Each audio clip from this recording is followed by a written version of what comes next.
And the big chairs too, it'd be great. Mr. Chairman, members of the committee, thank you for the opportunity to share Owens-Illinois' comments on AB 32 implementation. This is a serious matter and issue for the glass container industry as well as Owens-Illinois. We're a global company.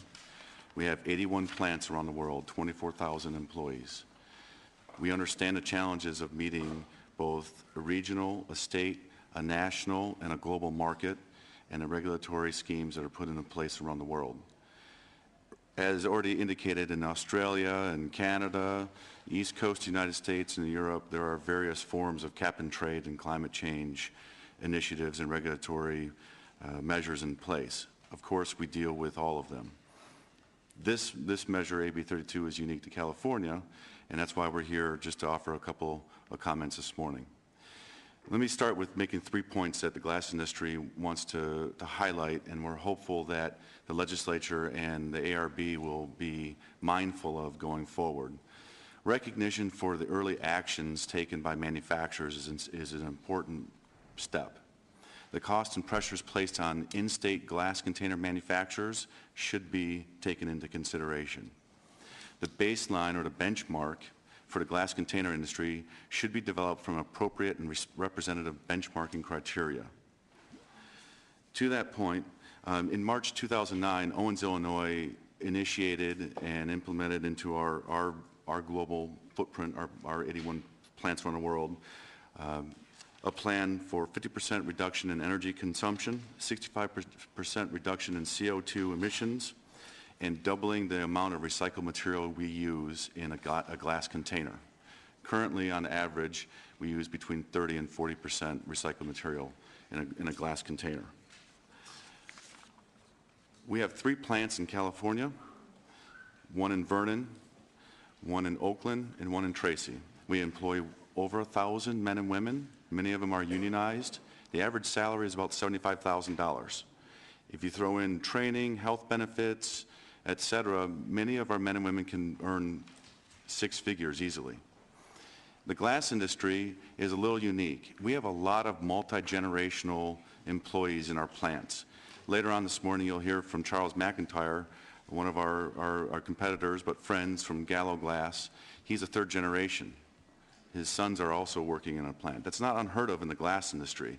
So when our men and women who work in our plants hear about measures that the state of California or ARB are taking, they're concerned. Of course, they want clean air, clean water. They'll be the first to admit that they want those measures that help clean the air. But they'll also follow up with, but we also want a job so we can send our kid to school, so we can buy the car that's made, so we can buy maybe 2, maybe a house up in Lake Arrowhead. These are all factors that our employees have on their minds as we start talking about leakage. From our point of view, leakage means jobs. Jobs moved out of the state of California. There's been a lot of discussion this morning on whether or not you can go to Nevada, you can ship something in from Chicago, etc. 10 years ago, it was almost unheard of to ship empty glass containers from one segment of the world to another. For example, in China. It's almost cheaper to send a boatload of empty containers from China than it is for us to ship it from across the United States. Currently, the California market, 15% of that is represented by imports. Imports from China, Mexico, and other parts of the world, South America being a big importer of glass. Now, when AB 32 was enacted, those are imports. Those are imports. Now, if you go to wine country, everybody's looking to supply the nice Cabernet or Pinot bottle. It looks nice, it's a little heavy. The Chinese can make that bottle cheaper than we can make it here. So we're importing from South. Yeah, the imports currently are 15% of the market. Owens-Illinois, 30% of our global market is North America, 40% being Europe, and then the rest being South Asia and Australia. So, but 15, and it's growing. It's not stagnant at 15%.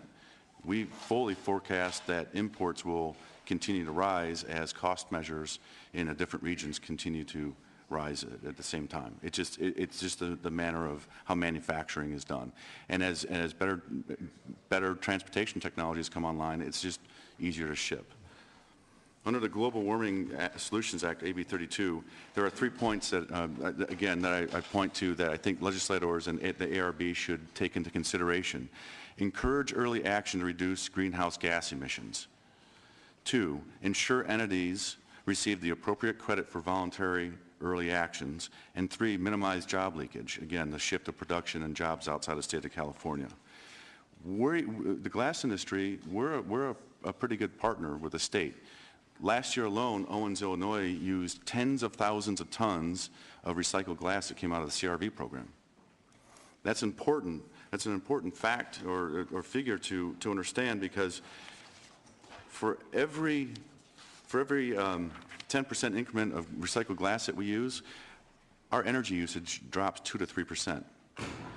For every 10% of recycled material we use, we can see a reduction of 4 to 10% in greenhouse gas emissions. So as we use innovation to figure out how we can use more recycled material out of the CRV and work with CalRecycle to figure out new incentives and new ways to use it, those are important points. So it's not like we're being stagnant here. We're trying to meet our internal goals that we've set out, as well as meet the state of California's goals in reducing greenhouse gas emissions. But what we're looking for is flexibility. It's really an easy concept. Flexibility, a partnership in figuring out how to implement this. We got to start from the best place. Otherwise, we are going to start putting unnecessary competitiveness factors on our plants. The cost of doing business in California is a lot. I have a colleague here from our headquarters, and we were talking about this morning. It is 30% more. It costs us 30% more to do business in California than anywhere else in the United States. That's today. Now, under this program, it will add a couple $1 million to our bottom line at $20 a ton.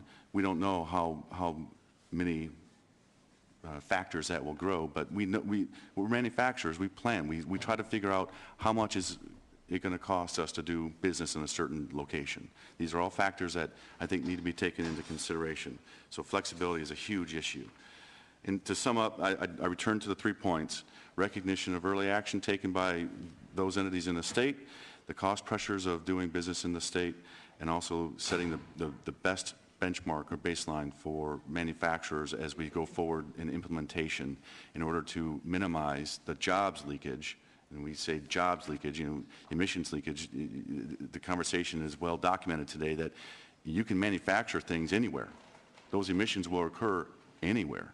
In fact, when one of our last rounds of visits here with members of the Assembly, many of them recognize that a lot of emissions comes over from China, and there's nothing that we can do about that here. But let's work on minimizing the jobs leakage. And that's what's important to us and the men and women who work in our plants.